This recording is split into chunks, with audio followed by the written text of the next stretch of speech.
Danes v Pomurskem dnevniku. Darovanje organov v Pomurju. Ptičja gripa tudi v Sloveniji. Spremembe pri očetovskem dopustu. Prepoved obiskov v soboški bolnišnici. Vreme jutri delno jasno.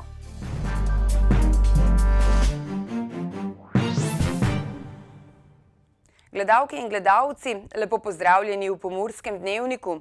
V Franciji je vstopom v novo leto začel veljati zakon, po katerem je darovalec človeških organov vsak, ki temu predhodno ne bo izrecno nasprotoval in se bo moral vpisati v poseben register.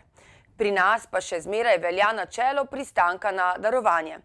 Kako pa je z darovanjem v Pomurju, smo preverili mi. Lani je po podatkih Zavoda Republike Slovenije za presaditev organov in tkiv Slovenija Transplant bilo 41 darovalcev organov. V Sloveniji je še vedno več potreb kot možnosti za odvzem organov. Tudi v Sloveniji še zmeraj velja nekako načelo pristanka na darovanje oziroma ne nasprotovanje. Tako da dejansko vsak umrli, katerega organi so primerni za darovanje, dejansko organe lahko daruje, vkolikor ni sam nasprotoval ali pa svojci izrecno temu ne nasprotujejo. Število bolnikov, ki čakajo na presaditev organov, narašča. Šteje pa prav vsak darovalec, saj so čakalne liste vse daljše. Trenutno je na čakalni listi zdaj registriranih skupaj 181 bolnikov, 58 jih čaka na presaditev srca, 94 na presaditev ledvice, 1 čaka na kombinacijo presaditve ledvica plus jetra, 28 jih čaka na nova jetra, 4 na kombinacijo trebušne slinavke in ledvice. Po besedah Grabara je Pomurje na področju darovanja organov zanimiv prostor, saj v pogovorih o darovanju organov vedno naletijo na dva pola. Eni so kar pripravljeni in celo sprašujejo, a je kakšna možnost, da bi njihov svojec še kaj dobrega naredil. So pa taki, ki ob prvi besedi o tem takoj vidijo nek strah. Tako da ugotavljamo, da tudi v slovenskem oziroma predvsem pomurskem prostoru bi se morali o tem več pogovarjati. Od 41 darovalcev v Sloveniji je bil le en iz splošne bolnišnice Murska Sobota. Torej je življenje nekomu drugemu tako rešil le en darovalec iz soboške bolnišnice. Smo pa uspeli tudi zagotoviti odvzem organov enega darovalca.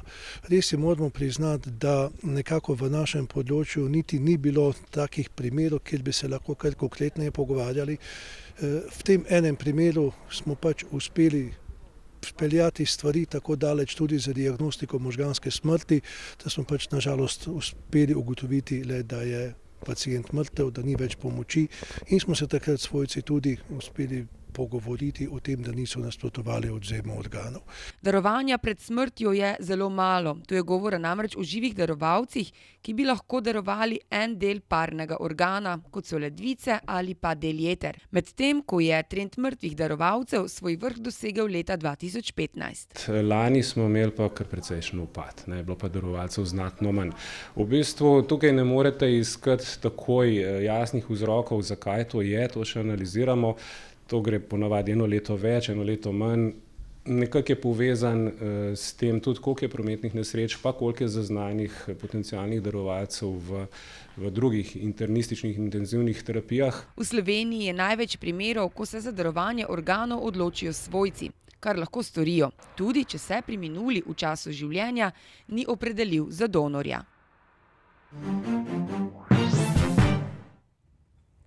Analiza poginulih labodov, ki so jih potegnili iz jezera na Pragerskem, je potrdila, da so bile živali okužene z virusom ptičje gripe.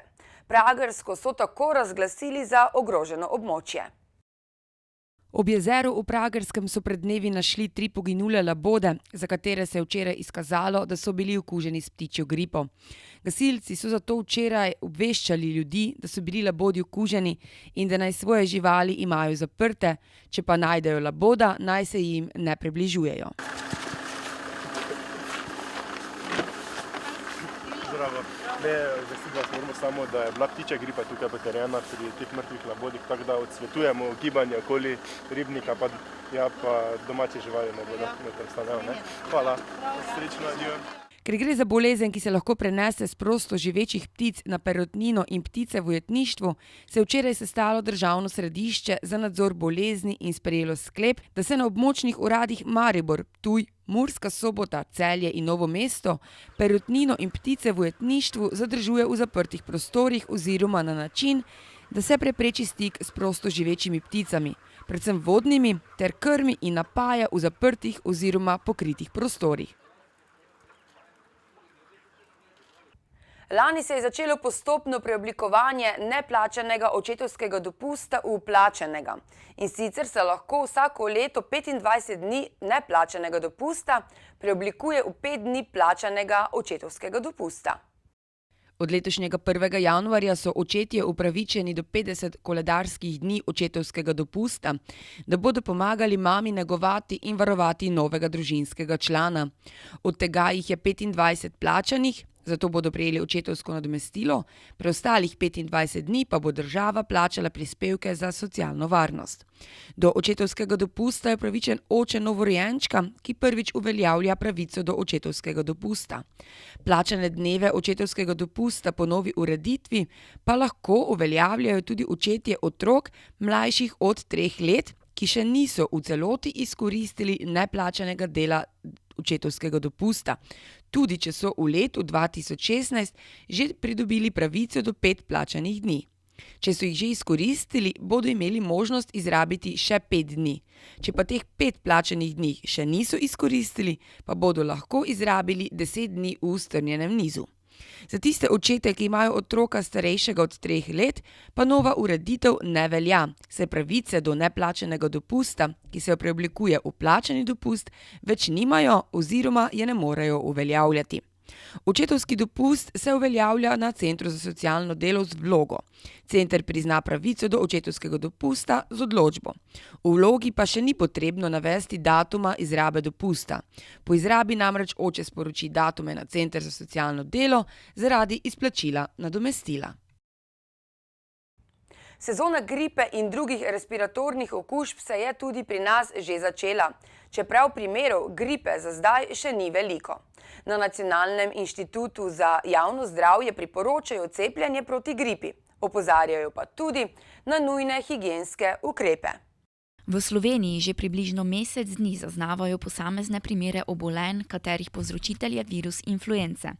Kar se tiče gripe, številke za zdaj še niso velike, je pa precej drugih akutnih okužb dihal. Zaradi pojava gripoznih stanj in povečanega števila respiratornih obolenj so v Splošni bolnišnici Murska Sobota prepovedani obiski na vseh oddelkih, od danes pa vse do preklica. Prosijo, da se prepoved upošteva, saj bodo s tem pripomogli, da se respiratorna obolenja ne bodo vnašala v bolnišnico ter se širila med bolniki in zdravstvenimi delavci. V Mariboru v teh dneh potekajo še zadnje priprave za smučarski praznik na Pohorju. Maribor bo namreč ta konec tedna že 53. gostil Zlate lisičke, najboljše slalomistke in veleslalomistke sveta. Tradicionalno tekmovanje je že tako magnet za obiskovalce, letos pa bo zaradi poslovilne tekme Tine Maze obisk zagotovo še večji. Snega je dovolj, priprave se zaključujejo. Vodja tekmovanja Mitja Dragšič si je včeraj v družbi članov žirije Mednarodne smučarske zveze ogledoval progo. Danes izgleda tako kot nikjer na svetu trenutno in je zelo zadovoljen, je rekel. S kombinacijo snežnih topov, dela izkušene ekipe in ugodnega vremena se lahko Maribor letos pohvali s praktično brezhibno smučarsko podlago. Ich denke, dass die Piste im heutigen Tag bereits rennfertig ist, dass mit die kälteren Temperaturen wir hervorragende Rennverhältnisse haben werden für alle unsere Mädchen am Start. Še vedno pa ni znano, s katero štartno številko se bo na svojo zadnjo vožnjo v svetovnem pokalu podala Tina Maze. Pravzaprav je o podrobnostih njenega slovesa znanega zelo malo. Bo prišel direktor svetovnega pokala, gospod Atlas Kardal, bo tudi povedal stališče mednarodne FIS organizacije in jaz takrat mislim, da ne bo več nobenih težav in nobenih vprašanj. Sedeži na tribunah že pričakujejo številne obiskovalce, ki jih poleg Tine letos na Zlato lisico vabi tudi zelo uspešna domačinka Ilka Štuhec. Pričakujemo tako v soboto kot v nedeljo tam do 15.000 gledalcev, kar pomeni skupaj 30.000 gledalcev in to bi že pomenil eden izmed superlativov te tekme. Ob tem si želijo tudi preseči rekordnih 21 milijonov gledalcev v TV prenosu. Obiskovalci, ki se bodo Zlato lisico ogledali v živo, pa se bodo morali precej ogrevati z navijanjem, saj se obetajo temperature krepko pod ničlo. Spletni medij sobotainfo.com piše o tem, ali nov pravilnik prinaša še večji kaos na zasneženih cestah. Kaj ta pravilnik pomeni, preverite na sobotainfo.com.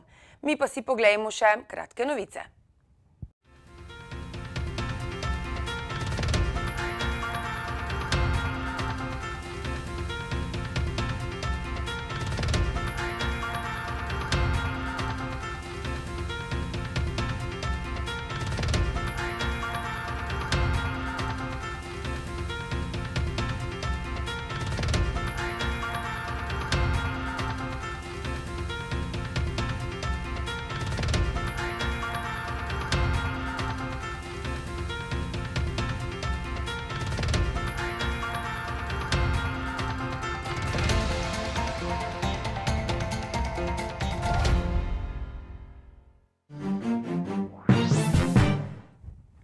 Jutri bo delno jasno z občasno povečano oblačnostjo. Bolj oblačno bo v vzhodnih krajih.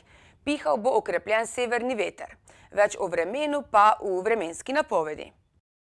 Danes smo imeli delno jasen dan s temperaturami okrog stopinje nad ničlo.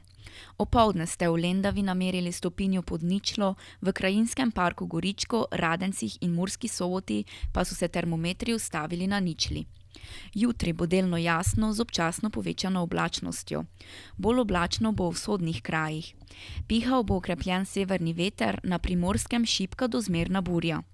Najnižje jutranje temperature v vzhodni Sloveniji se bodo v Murski Soboti in Mariboru gibale okrog 7 stopinj pod ničlo. Dnevne stopinje pa tudi ne bodo kaj dosti višje, saj se bodo termometri ustavili pri 3 stopinjah pod lediščem. V soboto bo precej jasno z občasno povečano oblačnostjo. Mrzlo bo. Dnevne temperature bodo marsikje v notranjosti Slovenije ostale pod lediščem. V nedeljo bo delno jasno, občasno tudi pretežno oblačno. Še bo mrzlo. Temperature v naših krajih se bodo dopoldan gibale med -10 in -2 stopinjami, tudi dnevne stopinje se ne bodo dvignile nad ledišče, saj se bodo termometri ustavili pod lediščem.